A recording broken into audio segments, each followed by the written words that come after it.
Have you ever thought about what would happen if you suddenly lost your job or had a major unexpected expense?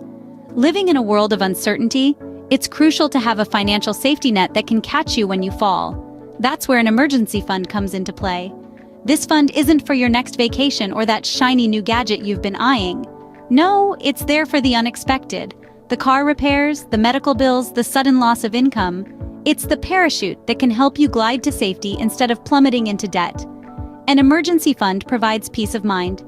It's the assurance that you can weather financial storms without sinking.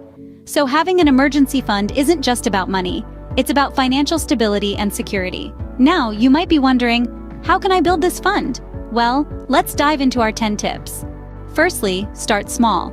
Building an emergency fund can seem like a daunting task. You might think, how am I ever going to save 3 to 6 months of expenses? But don't let this overwhelm you. Instead, begin with a manageable goal. Think about saving $1,000 first. This amount can cover most minor emergencies like a car repair or an unexpected medical bill. It's a small enough goal to be achievable, yet large enough to make a significant difference when you need it.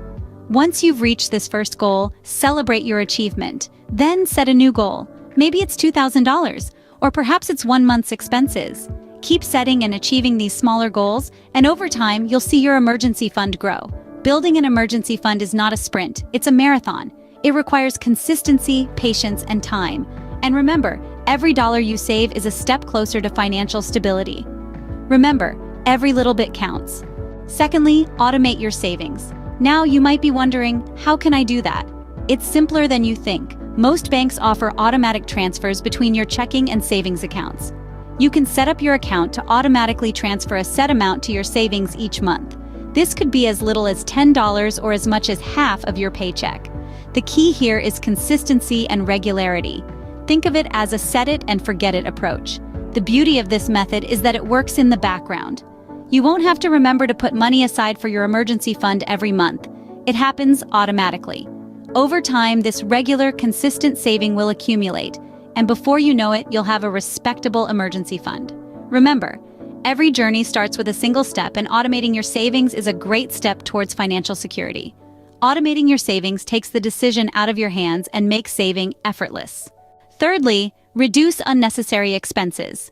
Now, let's be clear, we're not suggesting that you live on bread and water alone, but taking a closer look at where your money goes each month can reveal some surprising opportunities for savings. Are you paying for a gym membership that you barely use, or a streaming service that you hardly ever watch? These are the types of non-essential expenses that can be reduced or even eliminated. Maybe you enjoy dining out frequently, but could you cook more meals at home instead? Or perhaps you love shopping for new clothes, but could you try a minimalist wardrobe for a change? The key here is to strike a balance, to find ways to enjoy life, while also being mindful of your spending. Remember, every dollar saved is a dollar that can be added to your emergency fund. So, take some time to review your spending habits. You might just discover that reducing unnecessary expenses can free up more money for your emergency fund. Fourthly, consider ways to earn more money. Now, this is a rather straightforward approach, but often overlooked. You can't save what you don't have, right? So, how about increasing your income? There's a myriad of ways you can do this. Let's start with the basics. Ever thought about getting a part-time job? This could be anything from delivering pizzas to tutoring or even freelancing online. All these can significantly supplement your primary income. But what if you don't have the time for a part-time job?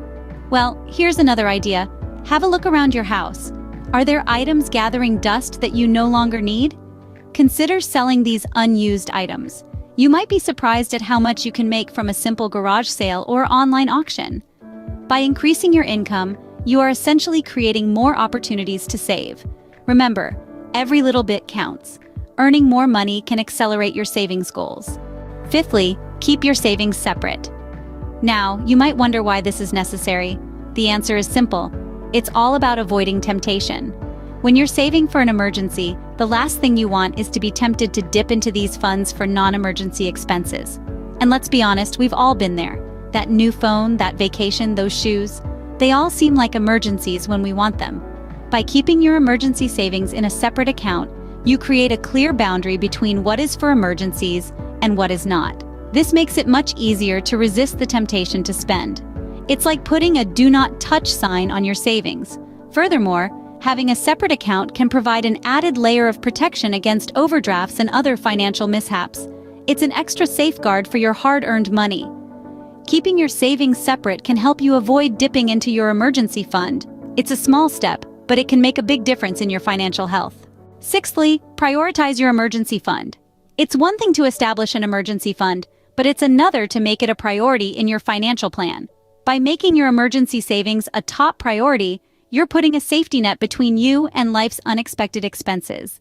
Think of your emergency fund as an insurance policy. You wouldn't skip out on your car insurance or health insurance payments, would you? No, because these are safeguards against unforeseen events. Similarly, your emergency fund is a safeguard against financial surprises. Moreover, when you prioritize your emergency fund, you're making a commitment to your financial stability. It's a commitment that says, I plan for the unexpected, and I am ready for whatever comes my way. Remember, building an emergency fund doesn't mean sacrificing your other financial goals. It simply means making a conscious decision to secure your financial future first. So, let's make it a priority, shall we? Prioritizing your emergency fund can help you reach your savings goal faster. Seventhly, save your tax refund. Now this is a tip that can turbocharge your emergency fund. Each year when the tax season rolls around, many of us find ourselves with a nice little bonus in the form of a tax refund. It's easy to see this as free money and splurge on something we've had our eye on. But let's pause and think strategically here. Instead of spending it on a short-term pleasure, why not use it to secure your future? By directing your tax refund straight into your emergency fund, you're giving your savings a significant boost. This is a lump sum that can drastically cut down the time it takes to reach your savings goal. It's like an adrenaline shot for your emergency fund. And remember, this isn't about denying yourself enjoyment now. It's about ensuring you have a safety net for when life throws you a curveball. Saving your tax refund can help you build your emergency fund quickly. Eighthly, save your bonus. Bonuses, windfalls, or unexpected cash inflows can serve as a significant boost to your emergency fund. Often, the natural inclination when we receive a bonus is to spend it on something special, a treat or reward for our hard work. But let's pause for a moment and consider an alternative perspective. Think of your bonus as an opportunity to build financial resilience, a chance to strengthen your safety net. It's essentially a lump sum that can be tucked away, untouched, and allowed to grow. This doesn't mean you can't enjoy your bonus at all. Perhaps you could save half and spend the rest guilt-free. The key point here is to make a conscious decision about where your bonus goes. Instead of seeing it as extra spending money, view it as an opportunity to fortify your financial future. Remember, every little bit counts when building an emergency fund. Saving your bonus can give your emergency fund a significant boost. Ninthly, adjust your budget. Now this might seem like a no-brainer, but it's a step many people overlook when trying to build an emergency fund. You see, your budget isn't set in stone. It's a living, breathing document that should change as your life does. So how can you adjust your budget to accommodate savings? Well, start by taking a hard look at your income and expenses. Identify areas where you could cut back. Maybe you're spending more than you thought on dining out or entertainment. Once you've identified potential savings, redirect this money towards your emergency fund. It might not seem like much at first, but even a small amount can add up over time. Remember, the goal here isn't to strip your budget bare. It's about making wise decisions, prioritizing your spending, and recognizing the value of having a safety net. After all, having a buffer against life's unexpected events is priceless. Adjusting your budget can help you save more and reach your emergency fund goal faster. Lastly, stay motivated.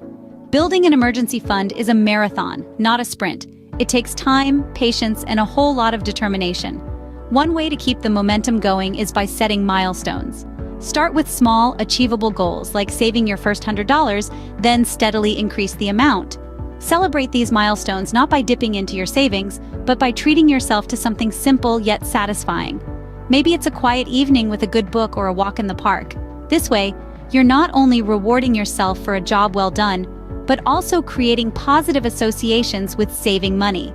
Additionally, remind yourself of the peace of mind that comes with having an emergency fund. Think about how it will help you in times of unexpected expenses or financial hardships. Visualize your financial security and let it drive you forward. Staying motivated can help you stick to your savings plan and build your emergency fund. So, there you have it. 10 tips for building an emergency fund. Let's recap, shall we? We started off by stressing the importance of an emergency fund, and how it can serve as a financial safety net. Then we discussed starting small, setting achievable saving goals, and the power of automating your savings. We moved on to reducing unnecessary and finding ways to earn more money, both of which can boost your emergency fund significantly. Keeping your savings separate was our next point, followed by prioritizing your emergency fund over less necessary expenditures. We also discussed the advantage of saving big windfalls like tax refunds and bonuses. Adjusting your budget was another key point, making room for consistent savings. Lastly, we emphasized on staying motivated, reminding you that every penny saved brings you closer to your financial goals. Remember, building an emergency fund is a journey, not a sprint. Every step you take towards your goal is a step towards financial security. Now don't forget to subscribe and click on the bell icon so you can be notified when a new video has been uploaded.